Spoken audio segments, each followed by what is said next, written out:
nuevamente por la palabra y también muchas gracias por acompañarnos. Es un honor tenerte acá. Gracias por esta invitación, gracias por estar juntos. Me invitaron a hablar de un libro, de modo que les voy a contar un poco de qué trata el libro. Es una serie de desastres ambientales en distintos momentos de la historia, como para recordar que las cuestiones ambientales no aparecen con la revolución industrial, sino que aparecen con la emergencia de la especie humana sobre la Tierra. De modo que yo voy a contar algo de algunos de estos estudios de casos, unos cuantos estudios de casos. Ustedes imaginen, digamos, las fotos que acompañarían esto. Yo traje un pendrive y no tenemos equipo de proyección, de modo que si les interesa pasen una hoja, me dejan los correos electrónicos y después les mando las ilustraciones que acompañan estos estudios de caso. Empezamos entonces con el primero de ellos, que hay muchísimos, claro, pero el primero de los casos seleccionados es la peste negra en el siglo XIV, es decir, en la Europa medieval, cuando los cruzados regresan de Medio Oriente a Europa. En los barcos de los cruzados llegan, en las entinas, llegan las ratas que van a transmitir, a contagiar de peste bubónica a los roedores europeos. En un momento en el cual la población no tiene defensas naturales ante esa enfermedad y se contagian. Las ratas asiáticas contagian a las ratas europeas, se dispersan y muere una alta proporción de los habitantes de Europa. Y lo interesante es el seguimiento de las políticas. La política es, en vez de tomar medidas de higiene que hubieran limitado la epidemia, lo que se hace es echarle la culpa al pecado o maldecir a los pecadores y combatir cada fase de la epidemia con bendiciones, con procesiones, con rezos, etcétera, etcétera. Es decir, una actitud donde lo ideológico está por encima de lo higiénico, cuando ya había en la antigüedad estrategias de respuesta ante epidemias mucho más eficaces. Llegamos a América. La conquista de América incluye una serie de genocidios, ustedes saben, pero también incluye ecocidios. Durante la conquista de América, un grupo pequeño de hombres armados logró dominar a millones de personas destruyendo su base alimentaria.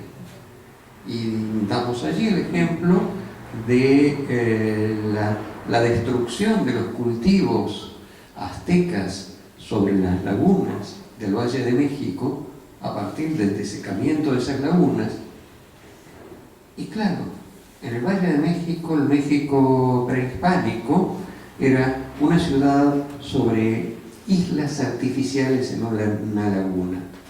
Para dominar, empezaron el desagote de esas lagunas. Las lagunas las secaron, formaron allí una ciudad, destruyeron obviamente los cultivos indígenas, formaron una ciudad, y una ciudad en una laguna está levantando enormes edificios de cemento sobre suelos lacustres. Ustedes van a ver en algunas de las fotos que les mando el derrumbe de edificios ahora, el impacto ambiental varios siglos después, simplemente porque no podés poner sobre suelos lacustres blandos los edificios que han puesto en Ciudad de México. De modo que el impacto ambiental de la colonización de México se mantiene ahora y se va agravando a medida que pasan los años. Otro ejemplo es de la destrucción de las terrazas de cultivo indígenas en los Andes.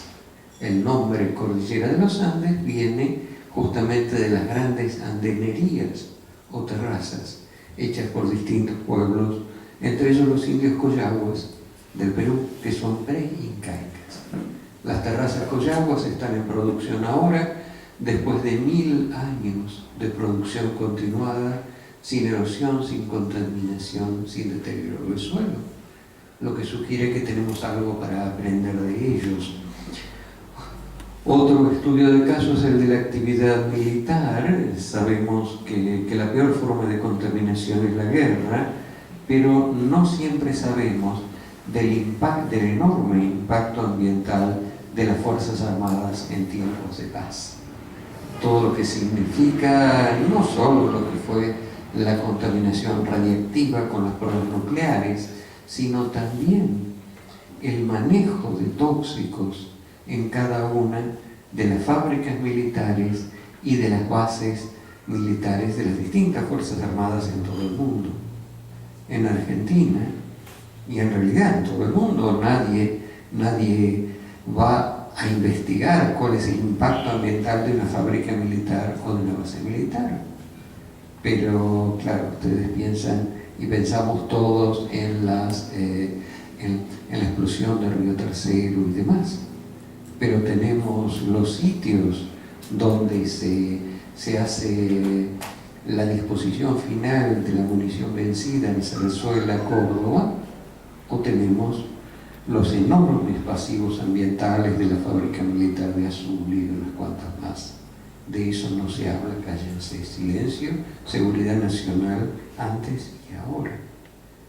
Tenemos en Argentina el mayor derrame de petróleo sobre agua dulce en la historia mundial, sobre el Río de la Plata, frente a Magdalena, provincia de Buenos Aires, un buque de la Shell que chocó contra un barco sueco en pleno canal de navegación del Río de la Plata, marea negra sobre Magdalena, y en ese momento el gobierno nacional, el gobierno de la provincia, el municipio de Magdalena no sabían qué hacer, prefectura no sabía qué hacer, la Shell tampoco. Taparon el episodio, pusieron algunos trabajadores a hacer una limpieza cosmética en mallas sin protección alguna, algunos murieron de cáncer después, no hubo indemnización, hubo silencio por parte de las autoridades, y contrasten la actitud del gobierno norteamericano ante el derrame del Golfo de México o los derrames de Alaska contra este enorme silencio que nos borró un desastre ambiental, insisto, de escala mundial, el mayor del mundo sobre agua dulce. Tenemos también el tema de la gran minería con cianuro y el manejo de tóxicos, y fíjense ustedes el contraste enorme entre una actividad que da trabajo, genera riqueza, maneja dinero, etc., mientras dure el metal. ¿Cuánto dura el metal? 5 años, 10 años, después se van y te dejan los tóxicos. Esos tóxicos están en algún lugar que después, si se derraman, irán a las cuencas, porque justamente si están sobre glaciares, el glaciar cuando se derrite va a los arroyos y los arroyos a los ríos. ¿Durante cuánto tiempo son peligrosos estos tóxicos que la empresa deja y se va? Esta empresa que trabaja 10 años nos deja materiales que son peligrosos para la vida sobre la Tierra, mientras haya vida sobre la Tierra, es decir, durante los próximos 10.000 millones de años. Dejarán de ser peligrosos cuando la explosión del Sol haga desaparecer nuestro planeta y la vida sobre él. Entonces, ¿cuál es la lógica? La lógica económica aún, simplemente económica, de conseguir una fuente de trabajo que te dura 10 años y te genera un problema que hay que atender en los próximos 10.000 millones de años. Otros 2 ejemplos más. Uno, el del tema del proceso de sojización y cómo el avance indiscriminado del uso de plaguicidas hace que todos nosotros, todos los que estamos acá, tengamos plaguicidas en el cuerpo. Cualquiera de los que estamos aquí, si se hace un análisis, va a encontrar una cantidad significativa de plaguicidas, varios de ellos, pero sin duda también el glifosato, en su sangre y su orina. Necesitamos políticas públicas, por lo menos, para no tener plaguicidas en el cuerpo de la gente. El otro caso que analizamos allí, y les recuerdo, les mando las imágenes por correo electrónico, el otro caso que analizamos allí es el de la central atómica de Fukushima, Japón, que estalló por una combinación de un terremoto y un maremoto hace unos años, y que sigue enviando radiactividad al océano simplemente porque no pudieron entrar a ver qué pasaba.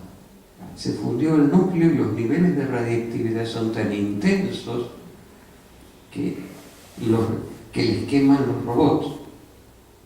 Y cada vez que construye un robot especial, falla, se quema y no puede entrar y no saben por qué sigue arrojando radiactividad. Y es el momento en que te enteras de dos cosas fundamentales sobre este tipo de grandes proyectos. Uno de ellos es que se ahorran en los costos. En un país donde los maremotos son frecuentes, recuerden que la palabra tsunami es japonesa, en un país donde los maremotos son frecuentes, pusieron la central atómica justo al lado del mar. No era el mejor lugar, pero era el más barato. El segundo aspecto a tener en cuenta de los grandes proyectos es que están absoluta y cuidadosa y minuciosamente preparados para atender incidentes menores. No hay ningún sistema de ingeniería preparado para atender lo que los ambientalistas llamamos el peor accidente posible. Y cada vez que preguntamos por el peor accidente posible, bueno, ¿qué es lo peor que puede pasar acá? Te dicen, bueno, esperemos que no pase. Pero no están preparados para eso porque el nivel de costos les destruye la rentabilidad. Entonces, la prioridad es la rentabilidad y no la seguridad de la población. Y esto es lo que hace que nos salgamos del libro y pensemos en el próximo desastre.